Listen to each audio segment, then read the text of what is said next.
Hey YouTube, Juke and Shinobi here with a review of the Thundercats 4-inch scale ThunderTank. This guy is available at most major retailers for about $29.99 before sales and coupons and anything of the like.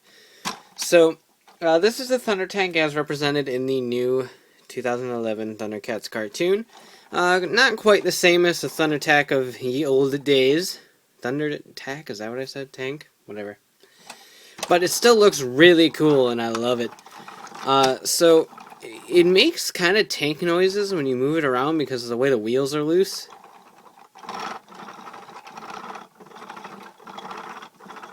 So you got some cool real-life noises going on there.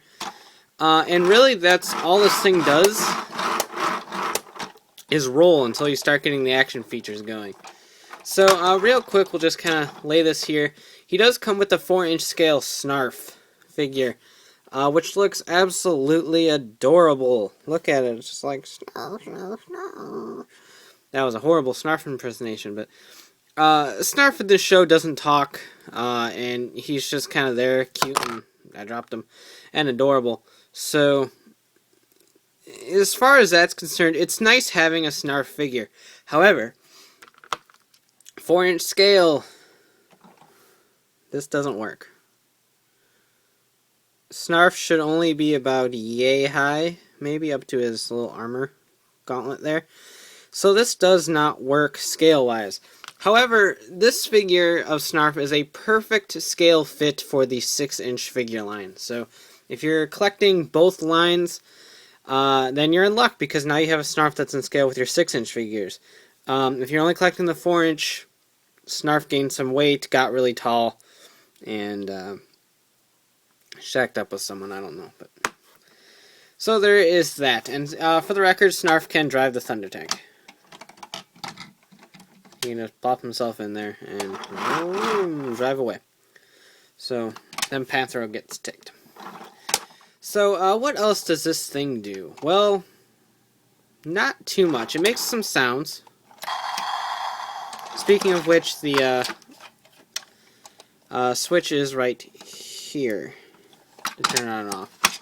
This lid part comes off very easily. You just have to pop it right back on.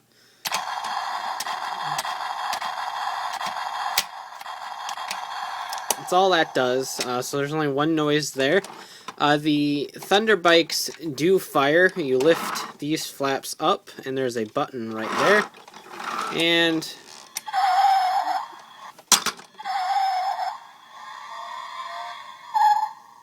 And so you get a bike launching noise, and then the bike does launch. It took 2 presses for some reason. It's probably just stuck. So that pops right back on there. This does dismantle, by the way, too. This pops right off and kept very easily. No word on whether there's going to be any sort of like expansions to the ThunderTank to why these come off so easily, but it was pretty much just for packaging concerns, I believe. So those just loosely peg right back in. And once again,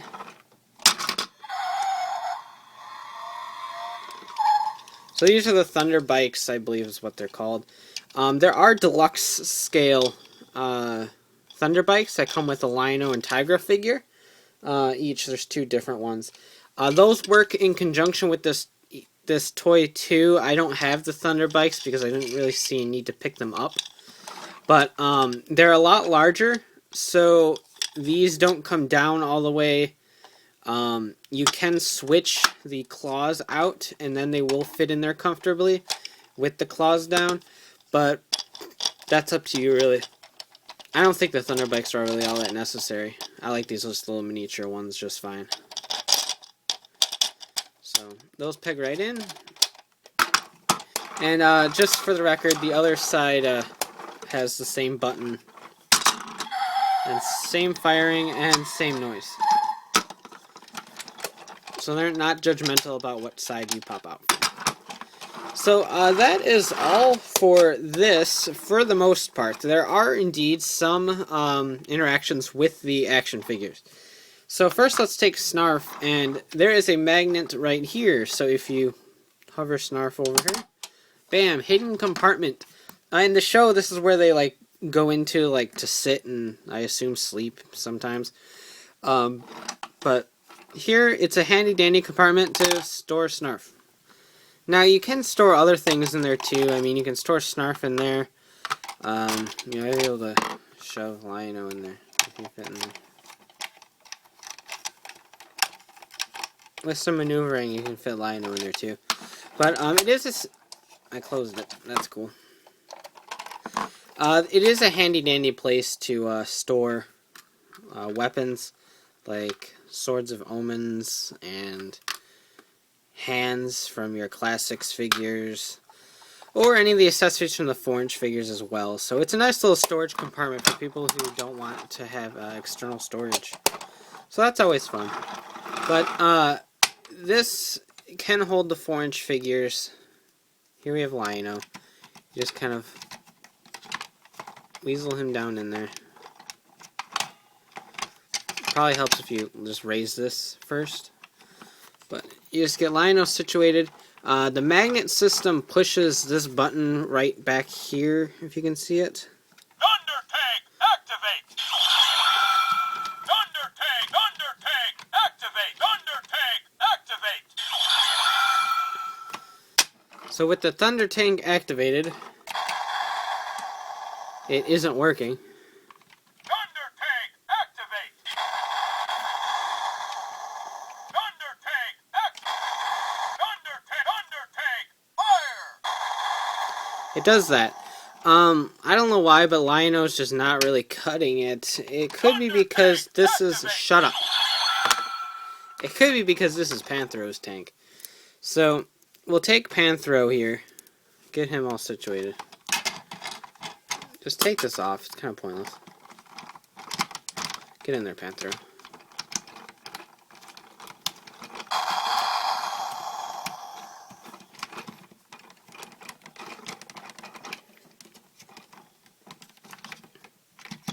ThunderTank, activate! And then you wedge Panthro's hands right here. Pop that on, and bam, Panthro is in the Thunder Tank. He is a perfect fit for this. ThunderTank, fire! ThunderTank, fire! ThunderTank, fire! So he fits snug as a rug in there. He's pretty much going nowhere. Perfect fit. So obviously this is Panthro's tank. Just like in the show, no one touches his tank. But he looks pretty smug in there. Obviously it isn't 100% faithful to the show because the cockpit's inside of here as opposed to him sticking out all the time. But still a nice representation in toy form. And these... ThunderTank, launch! ThunderTank, launch! get an extra phrase. So when there's a character driving, you get ThunderTank fire and the normal sound with this button, and ThunderTank launch with the bike launch buttons. So you get two little phrases that don't sound like Lino or Panthro at all. But what are you gonna do? Not too much. So that is really about all this thing does. If you have a Panthro figure, then sweet. He'll fit perfectly in here. If you don't, get a Panthro figure to fit perfectly in here. But yeah, he is really cool. I like the Thunder Tank. It looks great. It looks pretty nice on display. It lacks some playability, so the kids might not get a total kick out of it. But it's big enough, bulky enough to probably occupy their interests as well as adult collectors. And overall, I just think it's a pretty neat toy. I wouldn't say it's worth the $30 at retail. So if you can get it a little bit cheaper, that'd be great. But it's still a pretty fun toy with or without the deluxe bikes and with or without Panthro. Plus, you get a little Snarf. Everybody loves Snarf. Stand, Snarfy. There we go. So, really cool. Definitely recommended. So you can check out ShukenShobi.com for all the latest updates on my reviews. And, of course, check out RidersRingsandRambles.com for all the latest Tokyo news in the craziest way possible. So take care and have a great one. Bye.